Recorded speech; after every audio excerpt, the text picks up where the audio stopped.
What is good, everybody? Welcome back to the channel. In this YouTube episode, we're going to talk about the hardest part about being a creative professional, how to price your work. You are a photographer and videographer. You're not just showing up and giving somebody some pics they can post on Instagram, you know. So instead of me holding this, I'm just going to clip it. If you clicked on this video and you're like me, you could be wondering how to charge the right rate to your clients, and like Kerry goes over in the book, how to get your true value. So I had the chance to interview Kerry on a Zoom call for you all, and I really tried not to cut out too much in the edit. So this is gonna be a little bit of a longer video, but again, I did not want to cut out anything that may be beneficial to you so that you could learn more. So here's the full conversation between me and Kerry about his new book and a lot of beneficial things for you all. Sit back and relax, and make sure you stay to the end of this video because I got some surprises for you guys at the end. So make sure you watch all the way through. Enjoy. It's dope to sit down and chop it up with you, man. So my name is Kerry Lofton. I'm a videographer, photographer, and now author. Originally from New Orleans. I'm based out in Dallas, Texas now. Man, it's just been an incredible journey. I've been doing production of some sort for probably about 10 years now, 10, 11 years. And man, just had an amazing journey. I've got to work with some amazing clients, NFL athletes, Dallas Cowboys, NFL films, all those things. And man, now I'm just stepping into the author space. Got this new book, man. It's just been an incredible journey. I don't want to waste your time. Again, you know, the book kind of explains it. So let's jump right into it. Let's start with an icebreaker. And for the people watching on YouTube or listening on my podcast, me and Kerry do not know it. This is our first time getting to meet face to face. I'm just a fan of the book. I think I'm forever indebted to you now just for changing my life, changing my business. That, man. This book will literally change your life. Like Gary Vaynerchuk, Chase Jarvis. I don't know if you read the book by Chase Jarvis yet. It's called Creative Calling. But like, I put you up there with Gary, Chase Jarvis, and these are some of like the books that Gary V write. You know, Chase Jarvis, and now you got to put you in that same category. I'm referring to the book for y'all. It's a quote. Again, so many things that you put in this book just make so much sense. So it says, "You don't get paid for the hour. You get paid for the value you bring to the hour." Jim Rohn, entrepreneur. And that's just kind of, that's kind of how it starts off. Just kind of talk to me about your thought process of why you placed that quote there to start chapter 1 off. Yeah, man. At first I kind of had like some stuff from the book in those spots, but I thought that, so I went back and like that was kind of almost like a last minute thing to put those like quotes from other people, man. But I can't even remember where I heard that, man. I think it might have been from like a Dr. Eric Thomas like video or something like that. But I think it's important to know, and that's why the first chapter is like know your worth, because I think creative, not just creatives, because that's another thing that I'm trying to like break that like mindset that it's just for a lot of people think, oh, you're a photographer and videographer, it must just be for photographers and videographers. It's not. It's for really anybody, man. I help like my personal trainer set his prices, and I don't know nothing about personal training other than just going to my sessions. But I think it's really easy for people to just stop and take a look at what you bring to the table. Like that is, it's really that simple. It's what value are you providing for people? You know what I mean? If you are a photographer and videographer, you're not just showing up and giving somebody some pics they can post on Instagram. You know, if you're working with a certain person, you could be exposing them in their brand to somebody who's going to pay them money. So that's worth something to them. You know, if you pay me $1,500 to show up for a photo shoot, but then Coca-Cola comes across your page and says, oh, dang, this dude has dope content, or this chick has dope content and their stuff looks professional, we want to pay them $15,000, then what was that $1,500 investment worth to you? And so I think we really need to understand like what value it is we bring when we show up and we're doing what we're doing. It's okay to, like, one of the quotes I have in the book is, you worked hard for your resume, let your resume work hard for you. If what we didn't matter and we weren't supposed to bring those things, then cover letters, CVs, resumes, LinkedIn wouldn't exist. There's a reason why we have these things where we list out everything that we've done, because we're saying, hey, look at this, not in a braggadocious way, not in a way that like is arrogance. It's just a way of like, yeah, I've been in these situations before. I've done this. I've seen this happen before. I've seen this grow. And so for me, everything is about the value that I'm bringing to somebody. What is this worth to you? That's the question I ask. And when people have a problem like with the price that I might present or something like that, I always ask them, I say, what's it worth to you? You know what I'm saying? If I'm sitting here, if I'm doing work for a business and, you know, I might be quoting them 15, 20 grand for a video, but I'm like, yo, that's going to bring you 100 grand in revenue. What is it worth to you? So that's kind of really the heart behind putting it there and getting people to understand, like, it's okay to stand on what you've built and what you've done. You need to do that. If you charge by the hour and you're not thinking about the value you're bringing to the hour, you're essentially like penalizing yourself for being good at your job. You know what I'm saying? If you can do something, if you've worked hard enough to be able to do something in 1 hour that takes other people 10 hours to do, then you should still be charging like it takes you 10 hours. And that's something that just, man, like I said, it just goes over a lot of people's head because, you know, humility seeps in and all of these different types of things. And of course, remain humble, all of those different things. But at the end of the day, a lot of us, we run businesses and it costs money. It's expensive to do these things. And so people just need to not be afraid to do that. Another part you touch on in the book, everything you do daily puts you in a position for the next big client. I've been able to experience that. Talk to me, talk to the people that's watching this on YouTube, especially for the beginners out there, man. You know, I look around and I see it's easier than ever to like get opportunities, especially like with social media. And I don't want to come talk from a privileged place because I know that there's a lot of people out there who are struggling to get work and stuff like that. But I do see a lot of people not taking advantage of what they have in front of them. They're waiting for a better camera. They might shoot sports, so they're waiting for a professional athlete or a professional team to hit them up to do content. And I tell them all the time, like, go shoot a high school game. Go shoot a middle school game. Go shoot Pee-wee football. I don't care. Make Pee-wee football look like dang NFL total access. Like, you know, exactly. And so I think it's about being prepared because nobody, you know, I had to, it was steps, it was building blocks. I had to work my way up. People don't even realize, like, they see me and they look at, you know, one of the kind of biggest gold stars on my resume is the Cowboys. They don't even realize that when I moved to Dallas in 2014, I got denied when I first applied to work for the Cowboys. They straight up told me no.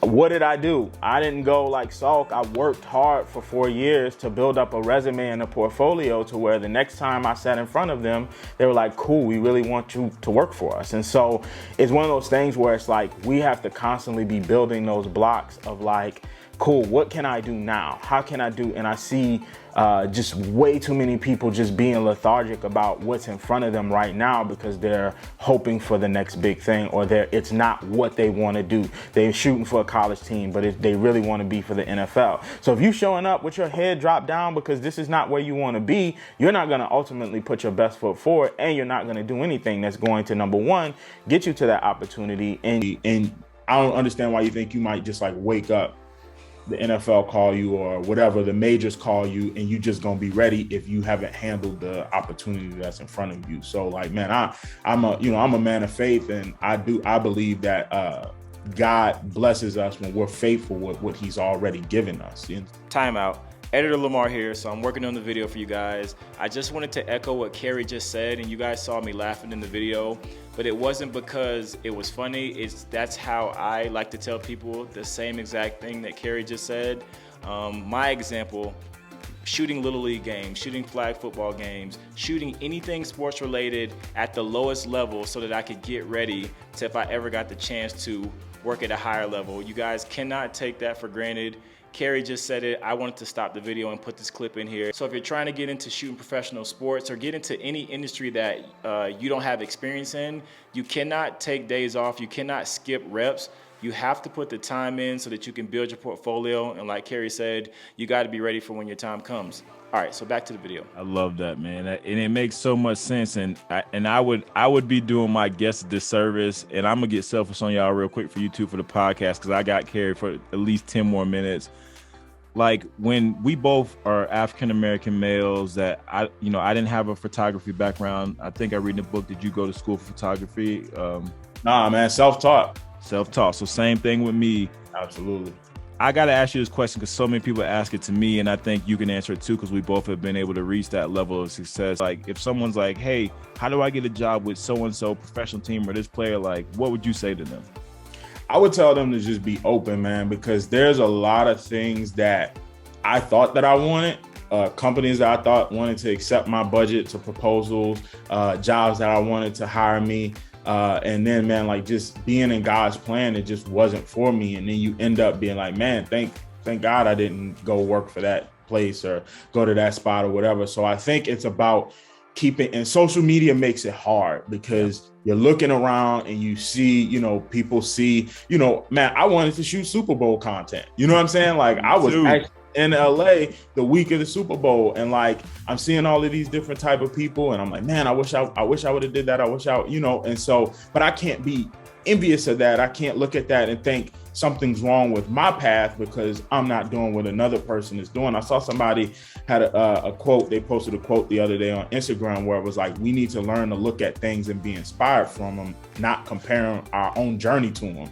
and which discourages a lot of people. So, man, I would just say for people to keep an open mind, because whether you might get to what you think is your dream job or that dream destination, whether you may or may not get to it, nobody knows. But what I can tell you is not going to be a straight path. I think just people just have to be open in that journey and just be okay. Like, you know, there's a quote that I love: "Man makes plan, but God laughs." You know what I'm saying? I love that. My grandma tells me that all the time, man. Yeah, man. So it's like I just think people just have to be open, man, and just keep put your head down and keep doing the work, man. And I ain't never seen nobody that worked hard not have some sort of success. Last thing, man, I gotta let you get out of here. We're gonna go right back to the book. And I'm a little bit older. I'm 33, man. I think I'm getting older, getting wiser. You know, there's a lot of young cats that's making amazing stuff in the world, men and women. There's so many females that are making dope stuff. So many females watching this book's for you as well. So many dope female creatives. That's how we got linked. You know, shout out to yeah. Shout out to Kelsey, man. I don't even want to start naming them, man. But like probably like if I look at like my list of like top 10 inspiring people, man, like probably like 7 or 8 of them are women. I'm not even lying to you right now. Like, man, listen, that's how, long story short, I got my start into shooting professional sports from Tiffany Hayes. She's from my city. She played for UConn. One of the best female basketball players in the entire planet. I saw her go to UConn, make it to the WNBA, and it kind of inspired me. And I tell people all the time, and they look at me weird, she's my hero. Tiffany Hayes is my hero. So it's like, we can get into that later, but I gotta go. This, you know, me being older and trying to start doing different things in my life. When you wrote this part in the book, it made so much sense. And I think for professionals, creatives, if you can have this mindset, we all can do so much better. It says everybody eats. I'm giving y'all straight off the page. I'm bootlegging Kerry's book right now. Let's do it. They need it, man. That's my favorite part. Don't be afraid to pass off work to others. So much of my work has come from other videographers passing off projects they didn't have time for or weren't the right fit for. So I do the same. When we build up other creators, it builds the community up as well. Don't be stingy. Don't be afraid to put somebody else onto a job. I've been doing that so much lately, and it's been blessing other people's lives. And it's a little testament to your book, because I'm kind of seeing my value. And these aren't bad jobs. It's just not the right jobs for me. Talk to me about why you put that in there, because I mean, you didn't have to put that in this book. So like, I really wanted to ask you, like, what made you put that there? Because it's so good for us, for everyone in the community. Yeah, man. Those who sow sparingly reap sparingly. And I think when you have this mindset, man, of like, man, I'm gonna just get it all for me. Every opportunity that comes in the door, I'm just gonna think about how it could benefit me, man. I just don't think you'll have longevity, man. I just think you are building a foundation to, number one, have to do everything alone, and then number two, like I said, you're not building up. Like, what good is it to have a mansion on a block of decrepit houses? That's what I just see what happens when you have a lot of people who are just like, it's all about me, it's all about me, it's all about me. And so for me, as I'm doing these other things, whether it's sewing other projects or bringing people on, man, for me, I'm just building up the community, and that's just gonna help me. My lawn looks a little greener when your lawn is shining green. You know what I'm saying? Yes, sir. So for me, it's just about that, man. It's about us stepping outside of that, because we can do so much more together, especially Black creators, man. Especially Black creatives, because a lot of what we have to do is about breaking the door down so that we can open the windows and open the back doors and let other people in, man. So that's really what it is, man. It's just about building the community, because we'll all be better for it. And my family ain't missing no meals because of it. You know what I'm saying? It's not taking food off of my table. When you look at it like that, like it's taking food off of your table, that's when it gets to be a really kind of dangerous mindset. I love that, man. The value, I cannot express to you how much the book's meant to me. I'm on my third time reading it. I'm recommending it to everyone. Before I let people go, let people know where they can reach out to you for the book. Actually, before I let you go, I got to ask, because I'm making a masterclass right now called the Hybrid Boot Camp. It's going to be where I teach people photo, video. Is there anything down the line that you got working on where you might be teaching like some like online stuff to kind of go with the book? I mean, I don't know if I'm supposed to ask this yet, y'all. Like, I might be stepping on toes, but I want to know, like, I'm going to teach from your book. Like, this is my curriculum from my class. So if you buy my class, I'm teaching from this man's book. So are you thinking about doing anything? Actually, man, I am. I'm trying to really start moving into a consulting space, man. Career coaching, price coaching, that sort of stuff. I mean, because it's not a long book, but even if it was a little bit longer, I couldn't cram everything for every situation. It's tough. People still sometimes have those questions, man. So I really want to start moving into a space of like consultation, so where people can reach out to me. We can go over the details of your project. I can show you my contract, show you my budgets. We can get a little bit more into the weeds, stuff information I couldn't really share publicly in the book, because I was going to put some of my own like budgets in, but I couldn't, just because of like privacy. I couldn't really show a lot of that information. So things that I can kind of do privately. So yeah, man, I am actually moving more into that sort of stuff, man, because I want to keep these conversations going. It's not, one book's not going to fix it, man. We got to keep that conversation rolling. Yes, sir. Well, let the people know where they can find your book, where they can reach out to you, and how they can connect with you. Awesome, man. Yeah, I'm on Instagram, Twitter, everything's Kerry Lofton, KerryLofton. My website, kerrylofton.com. The book's available on my website. Amazon as well. You can get a copy on Amazon. You can get the ebook on Amazon. We're working on getting it in some other like local stores and Barnes and Noble and all of that stuff. So yeah, man, but it's, I'm easy to find, I love it. I love it. Well, hey, Kerry, I appreciate your time. I appreciate you guys watching this YouTube video or listening to this podcast, wherever you're consuming this content. I am telling you, I'm throwing you an alley-oop. I'm throwing it to you. Please buy this book, Money Talks: How to Confidently Price Your Work. It is truly a life-changing book. Appreciate your time, boss man. Appreciate you, bro. So I hope you guys enjoyed that entire conversation. Again, I'm truly honored to have been able to have talked to Kerry. I don't know him. I've never met him. I bought this book. It changed my life. I actually bought it twice. I have the paper cover and I have the hardback cover. And I advise you buy the book and do the same. But you stayed to the end, so I got to give you guys a surprise. So here are my top 3 books that every creative entrepreneur, anyone should go out and buy right now, and it's gonna have a direct impact on how you see things and how you operate and how you run your business. So number 1, Chase Jarvis, The Creative Calling. Number 2, Crushing It by Gary Vee. My cat really liked the book, sorry about that. Gary Vee is, you guys know what's up with Gary. This book has so much value. And last but not least, Money Talks by Kerry Lofton. These 3 books are worth every single penny you pay for them. Appreciate you guys watching this YouTube episode. If you like this content, please subscribe to my channel for more. I'll see you guys in the next one. Peace.